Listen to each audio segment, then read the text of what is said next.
ಈಗ ಮಾವಿನ ಹಣ್ಣಿನ ಸೀಸನ್ ಆಗಿರೋದ್ರಿಂದ ನಾನು ನಿಮಗೆ ಮಾವಿನ ಹಣ್ಣಿನ ಕೇಸರಿ ಬಾತ್ ಹೇಗೆ ಮಾಡೋದಂತ ತೋರಿಸ್ತೀನಿ. ತುಂಬಾ ಈಸಿಯಾಗಿರುವಂಥ ರೆಸಿಪಿ. ಇಲ್ಲಿ ನಾವು ಶುರುಗೆ ತುಪ್ಪದಲ್ಲಿ ಗೋಡಂಬಿಯನ್ನು ಹುರ್ಕೋಬೇಕು. ಸ್ವಲ್ಪ ದ್ರಾಕ್ಷಿಯನ್ನು ಹಾಕ್ಕೊಂಡು ಹುರ್ಕೊಳ್ತಾ ಇದ್ದೀನಿ. ಇದು ಹುರಿದ ಮೇಲೆ ಸೈಡಲ್ಲಿ ಇಟ್ಕೊಳ್ಬೇಕು. ಅದೇ ತುಪ್ಪದಲ್ಲಿ ಅದೇ ಬಾಣಲೆಯಲ್ಲಿ ನಾನು ಇನ್ನೂ 1 ಟೇಬಲ್ ಸ್ಪೂನ್ನಷ್ಟು ತುಪ್ಪವನ್ನು ಹಾಕ್ಕೊಂಡು ನಂತರ ನಾನು ರವೆ ಜೊತೆ ಹುರ್ಕೋತೀನಿ. ಇದಕ್ಕೆ ನಾನು ಅರ್ಧ ಕಪ್ಪಿನಷ್ಟು ರವೆ ತಗೊಂಡಿದ್ದೀನಿ. ಅರ್ಧ ಕಪ್ಪಿನ ಅಳತೆಗೆ ನಾನು ಇಲ್ಲಿ ಕೇಸರಿ ಬಾತ್ ಮಾಡ್ತಾ ಇದ್ದೀನಿ.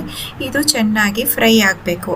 ಇದು ಫ್ರೈ ಆದಮೇಲೆ ಅಂದರೆ ಗೋಲ್ಡನ್ ಕಲರ್ ಆಗುತ್ತೆ, ಕಂದು ಬಣ್ಣ ಬರುವಾಗ ಈ ರವಾನ ಸೈಡಲ್ಲಿ ತೆಗೆದಿಟ್ಕೊಳ್ಳಿ. ಈಗ ನಾನು ಅದೇ ಬಾಣಲೆಯಲ್ಲಿ 1 ಟೇಬಲ್ ಸ್ಪೂನ್ನಷ್ಟು ತುಪ್ಪ ಹಾಕಿ ಅರ್ಧ ಕಪ್ ರವೆಗೆ ಅರ್ಧ ಕಪ್ಪು ಮಾವಿನ ಹಣ್ಣನ್ನು ಗ್ರೈಂಡ್ ಮಾಡಿ ಅದರ ಪೇಸ್ಟನ್ನು ಇದಕ್ಕೆ ಹಾಕ್ಕೊಂಡು ಚೆನ್ನಾಗಿ ಹುರ್ಕೋತಾ ಇದ್ದೀನಿ. ಒಂದು 2 ನಿಮಿಷ ಈ ಥರ ಚೆನ್ನಾಗಿ ಮಾವಿನ ಹಣ್ಣದು ಪೇಸ್ಟನ್ನು ಹುರ್ಕೋಬೇಕು. ನಂತರ ನಾನಿಲ್ಲಿ 1.5 ಕಪ್ಪಿನಷ್ಟು ಬಿಸಿ ಕುದಿದ ನೀರನ್ನು ಹಾಕ್ತಾ ಇದ್ದೀನಿ. 1.5 ಕಪ್ಪನ್ನು ನೀರನ್ನು ನಾವು ಚೆನ್ನಾಗಿ ಕುದಿಸ್ಬಿಟ್ಟು ಇದಕ್ಕೆ ಹಾಕಿ ನಂತರ ರವೆ ನೀವು ಹುರ್ಕೊಂಡಿದ್ರಲ್ವ ಅದನ್ನು ಹಾಕ್ಕೊಂಡು ಚೆನ್ನಾಗಿ ಮಿಕ್ಸ್ ಮಾಡಬೇಕು. ಇದು ಇಮಿಡಿಯೇಟಾಗಿ ಮಿಕ್ಸ್ ಮಾಡಬೇಕು, ಇಲ್ಲಾಂದರೆ ಗಂಟಾಗುತ್ತೆ ರವೆ ಹಾಕಿದ ಮೇಲೆ. ಅರ್ಧ ಕಪ್ಪಿನಕ್ಕಿಂತ ಕಮ್ಮಿ ಸಕ್ಕರೆಯನ್ನು ಹಾಕ್ಕೊಂಡು 3-4 ಏಲಕ್ಕಿಯನ್ನು ಗುದ್ದುಬಿಟ್ಟು ಹಾಕಿದ್ದೀನಿ. ಸಕ್ಕರೆ ನೀವು ಮಾವಿನ ಹಣ್ಣು ಎಷ್ಟು ಸ್ವೀಟ್ ಇದೆ ಅದರ ಪ್ರಕಾರ ಸಕ್ಕರೆಯನ್ನು ಹಾಕ್ಕೊಳ್ಳಿ. ನಾನು ಇದನ್ನು ಲೋ ಫ್ಲೇಮಲ್ಲಿ 3-4 ನಿಮಿಷ ಈ ಥರ ಬೇಯಿಸ್ಕೋತಾ ಇದ್ದೀನಿ ಕವರ್ ಮಾಡಿಬಿಟ್ಟು. ನಂತರ ಮಧ್ಯದಲ್ಲಿ ಮಿಕ್ಸ್ ಮಾಡಿ ಪುನಃ 1-2 ನಿಮಿಷ ನಾನು ಇದನ್ನು ಕವರ್ ಮಾಡಿ ಬೇಯಿಸ್ಲಿಕ್ಕಿದೆ.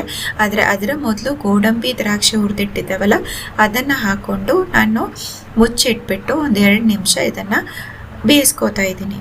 ಈಗ ನೋಡಿದರೆ ಎಷ್ಟು ಈಸಿಯಾಗಿ ನೀವು ಮಾವಿನ ಹಣ್ಣಿನ ಕೇಸರಿ ಬಾತನ್ನು ಮಾಡ್ಬೋದು. ತುಂಬಾ ಸಾಫ್ಟ್ ಆಗಿರುತ್ತೆ, ಆಮೇಲೆ ರುಚಿ ಕೂಡ ತುಂಬಾ ಚೆನ್ನಾಗಿದೆ. ಇದನ್ನು ಒಮ್ಮೆ ಟ್ರೈ ಮಾಡಿ ನೋಡಿ, ತುಂಬಾ ಈಸಿ ರೆಸಿಪಿ. ಆಮೇಲೆ ಈ ಅಳತೆಗೆ ಕೇಸರಿ ಬಾತ್ ಮಾಡಿದರೆ ತಣ್ಣಗಾದ್ಮೇಲೆ ಗಟ್ಟಿನೂ ಆಗಲ್ಲ, ಎಷ್ಟು ಸಾಫ್ಟ್ ಆಗಿರುತ್ತೆ ಅಂದರೆ ನೀವು ನೋಡ್ಬೋದು. ನಾನು ತಣ್ಣಗಾದ್ಮೇಲೆ ಈಗ ನಾನು ಬೌಲಿಗೆ ಹಾಕಿ ತೋರಿಸ್ತಾ ಇದ್ದೀನಿ. ಆವಾಗ ತೋರಿಸಿರ್ತು ಬಿಸಿ ಬಿಸಿಯಲ್ಲಿ, ಇದೀಗ ತಣ್ಣಗಾದ್ಮೇಲೆ ನೀವು ನೋಡಿದರೆ ಅದೇ ಥರ ಸಾಫ್ಟಾಗಿ ಕೇಸರಿ ಬಾತ್ ರೆಡಿಯಾಗಿದೆ.